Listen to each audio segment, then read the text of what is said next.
Voilà, dans notre rubrique interview, aujourd'hui nous recevons deux jeunes catholiques sénégalais, Benjamin Oudiane, qui fait partie de l'association des jeunes catholiques de Brescia, et Patrice Mendy qui nous vient de Bergamo. Alors, Benjamin, Patrice, bienvenue dans notre studio. Merci. Bienvenue, voilà. Merci beaucoup. Est-ce que votre pays d'accueil, à savoir l'Italie, a réaffirmé votre foi? Est-ce qu'elle a suscité quelque chose en ce qui concerne votre foi catholique? Alors, bon, moi je dirais que, disons, pour moi, la foi est une semence en nous. Donc, l'Italie ou le Sénégal, j'ai toujours tenu à vivre ma foi. De chrétien. De chrétien. Et de le vivre de par les œuvres. Pas seulement d'aller à l'église les dimanches, mais plutôt de m'engager dans les associations catholiques, dans les communautés. Tirant des mots que j'ai tirés sur Saint Jacques, qui disait montre-moi ta foi sans les œuvres. Moi, je te montre ma foi avec les œuvres. Avec les œuvres. Je vois. Et il disait la foi sans les œuvres est vaine. Absolument. Donc je dirais l'Italie suscitait plus ma foi de chrétien. D'une part, je peux dire oui, parce que quand je suis arrivé en Italie, j'ai intégré la communauté catholique de Bergamo. Aussi vu mes jeunes frères sénégalais d'ici, j'ai eu la remarque qu'ils n'ont pas grandi dans un climat de foi. Je vois. Donc ça m'a suscité à m'engager plus encore, à les accompagner d'une certaine manière. Voilà, je vois. Mais à Bergamo, est-ce que vous pouvez me dire, il y a combien de Sénégalais catholiques? Est-ce qu'on peut avoir une idée sur le nombre de catholiques sénégalais à Bergamo? Il y en a plein, il y en a plein. Le nombre, je ne peux pas le définir comme ça parce que je n'ai pas la liste. Je n'ai jamais essayé de faire la liste des personnes. La liste des personnes, des Sénégalais qui sont à Bergamo. Voilà. Mais quand même, il y en a. Voilà. Alors Benjamin, qu'est-ce que vous en pensez? Est-ce que l'Italie a suscité quelque chose dans votre foi? Je dirais d'abord qu'il y a une grande différence entre nous, ce que nous avons vécu au pays, la répartition, comment s'organise l'Église au Sénégal. Parce qu'au Sénégal, nous, comment on vit notre foi? Déjà dans le quartier, il y a les amicales, les prières de quartier qu'on fait, et aussi à l'église, on se voit souvent et on participe aux activités, soit des CVAV ou scoutisme. Mais ici, il n'y a pas tout ça. Même s'il y a, on ne peut pas participer parce que déjà, il y a le problème de la langue et ainsi de suite. Oui, je vois. Mais on essaie, moi personnellement, j'essaie de faire, de participer avec la chorale. Parce que je fais partie d'une chorale à San Faustino, à Brescia. Et il y a aussi la chorale sénégalaise dont je suis un des membres. Et au passage, je salue le maître de chœur qui devait être ici, juste Badian, mais il a eu un empêchement, qui est en train de faire un travail excellent, même si le nombre est minime, on essaie de faire quelque chose. Vivre notre foi, c'est aussi, parce qu'on dit que chanter, c'est prier deux fois. Nous, on essaie de faire de notre mieux. On se réunit chaque samedi en faisant des répétitions et pour éventuellement faire des messes chaque premier dimanche du mois. Voilà, si j'ai bien compris, tout ton engagement s'est focalisé sur le chant choral. C'est ce que j'ai trouvé pour exprimer ma foi. Comme l'a si bien dit Patrice, exprimer sa foi, ça ne veut pas dire seulement aller le dimanche à l'église. Il y a aussi le fait d'intégrer les mouvements ecclésiaux de base. Parce qu'au Sénégal, il y a beaucoup d'activités. Il y a le mouvement des étudiants, tout ça. Mais ici, ça n'existe pas. Même si ça existe, on n'est pas au courant. Ou vous avez des problèmes d'intégration par rapport à... Il y a aussi ça. Il y a aussi ça. Alors, on se focalise sur ce qu'on aime le plus, à savoir les chants. Voilà, je vois.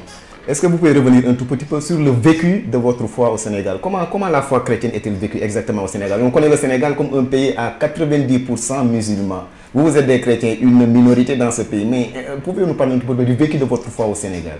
Mais vous savez, même si on est un petit nombre, la foi, elle est vécue là-bas parce que moi, je me rappelle quand j'étais encore jeune, le fait de ne pas aller à la messe le dimanche, c'était quelque chose. Ce sont nos parents qui nous portaient à l'église et tout ça. Et comme j'ai bien dit au début, il y a des activités qu'on faisait le mercredi, étant encore petit, les cœurs veillants en veillant. Et on était tellement pressés que le mercredi arrive pour qu'on se retrouve entre jeunes. Oui, je vois. Et il y a aussi plus tard, on a fait le scoutisme. Et c'est autre chose. Je vois. Patrice, qu'est-ce que vous en pensez? Et vous savez, moi je dirais que... je donnerai un exemple, comme chez nous, sur une lampe tempête qu'on utilisait. Donc, la flamme de la lampe doit toujours être allumée. Et pour qu'elle reste toujours allumée, elle doit être alimentée par le pétrole. Absolument. Donc, nous étant tout petits, nos parents nous ont habitués à fréquenter l'église, comme l'a bien dit Benj, en nous insérant sur les mouvements tels que CVAV, le scoutisme, enfants de cœur, et on grandit sur cette dimension culturelle de la foi. Alors, étant jeune, maintenant, on voyait nos grands frères dans les amicales de jeunes catholiques, tu vois, dans la chorale, et on grandit sur ce rythme. Je vois. Tu vois. Maintenant, prenons exemple, par exemple de Pikine, là où nous habitons. La paroisse est là, composant de beaucoup de quartiers. Mais chaque quartier a une amicale de jeunes catholiques. Et ces amicales, se réunissant, vont former une coordination de jeunes au niveau de la paroisse. Je vois. Maintenant, nous viennent nos mamans, vont être une association des femmes de l'église. Nos papas. Et ces mêmes jeunes, ils composent les responsables de scoutisme, les responsables d'amicales, ainsi de suite. Les vieux, nos mamans, vont former ce qu'on appelle le conseil pastoral paroissial. Donc il y a un type d'organisation assez particulier au niveau de vos paroisses. Oui. Voilà, je vois. Est-ce que vous pouvez aussi parler un tout petit peu de vos rapports avec, parce que j'ai parlé tantôt de minorants, vous êtes une certaine minorité au Sénégal, 5% de la population. Donc un pays à majorité donc musulmane. Vos rapports avec vos frères musulmans? Les rapports, ils sont bons. On pourrait dire que c'est la même famille. Au Sénégal, on ne peut pas dire que celui-ci est musulman ou chrétien. Parce que du moment où les fêtes, on fête ça ensemble, que ce soit Tabaski, Pâques ou Noël. Je vais te donner seulement un exemple qui s'est passé à Joal. Il y avait une ordination de prêtres là-bas qu'on devait faire. Alors, vu que Joal, là, il y a des musulmans et des chrétiens. Alors, qu'est-ce qu'ont fait les femmes musulmanes? Elles sont allées demander aux femmes chrétiennes d'aller participer à la messe et qu'elles vont s'occuper de la préparation culinaire. Oui, je vois. Ça, c'est une bonne chose. C'est un beau témoignage, ça aussi. Oui, bien sûr. Voilà. Donc, est-ce que vous pouvez nous parler aussi de comment vous vous êtes organisé ici au niveau de la Lombardie? D'autant plus que vous représentez les jeunes catholiques de la Lombardie. Bon, au niveau de Brescia, on est en train de se chercher pour essayer d'organiser les jeunes. Mais déjà, les grandes personnes se sont organisées il y a la communauté. Mais on voudrait aussi faire une petite rassembler les jeunes dans une structure. Oui, on est en train de travailler sur ça. Bon, on espère que ça va aller de l'avant. Donc, un projet, quoi, disons. Un projet dans le futur. Voilà, vos rapports avec les jeunes catholiques de la diaspora ici en Italie, une diaspora sénégalaise ou qui nous viennent d'autres pays, d'Afrique. Actuellement, on est en parfaite collaboration avec les jeunes de Bergamo et de Piacenza. On a essayé de créer, c'est déjà fait, une association qui se nomme Cato Junior, qui regroupe tous les jeunes catholiques de la Lombardie.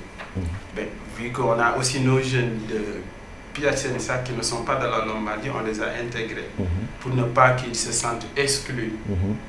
Alors on est en train de faire, on a déjà déroulé notre feuille de route qui s'arrête ce mois-ci. Maintenant, on a d'autres activités qu'on prépare pour le reste de l'année. Revenir un tout petit peu aussi sur les objectifs majeurs de votre mouvement. Qu'est-ce que vous prenez quoi exactement, les jeunes catholiques de la Lombardie? Ben, pour l'instant, les objectifs... Donc c'est beau de regrouper les jeunes, mais il faut avoir aussi des objectifs. Donc vous pouvez savoir un tout petit peu vos objectifs. Les objectifs, c'est peut-être de réunir les jeunes, les réunir dans la foi. C'est ça déjà. Et c'est aussi, nous peut-être on a eu la chance qu'eux, ils n'ont pas. On a vécu au Sénégal, eux, peut-être ils sont venus ici si jeunes. On va faire quelque chose, les apprendre nos cultures, leur inculquer notre culture. Et petit à petit, on va voir qu'est-ce qu'on peut faire pour ces derniers. Voilà. Est-ce que vous avez aussi un appel à lancer aux jeunes catholiques qui vivent ici en Italie, d'une manière générale? D'une manière générale, on invite tous les jeunes catholiques de la Lombardie,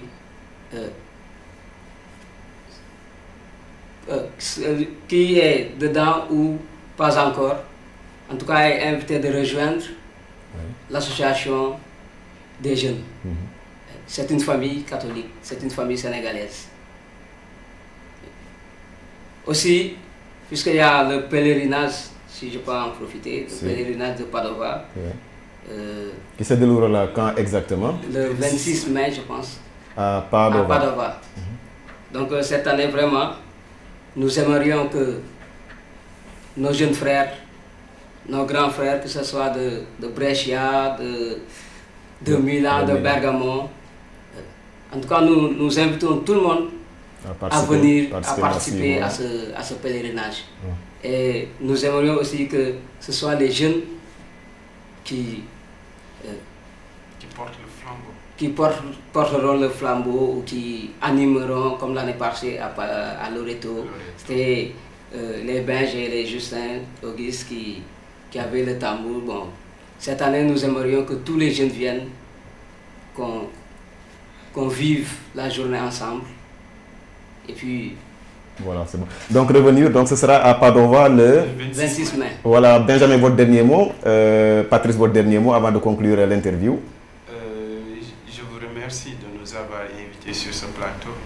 Et j'espère que ça ne sera pas la dernière fois. La dernière occasion, si. Et je lance aussi un appel à tous nos jeunes frères qui sont dans la Lombardie de s'approcher de notre association et de venir en masse aussi au pèlerinage qui se tiendra le 26 mai à Padova. Voilà, merci d'avoir bien voulu répondre à notre invitation.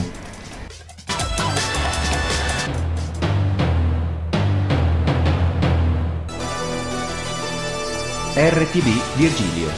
Adesso su canale 819 Sky.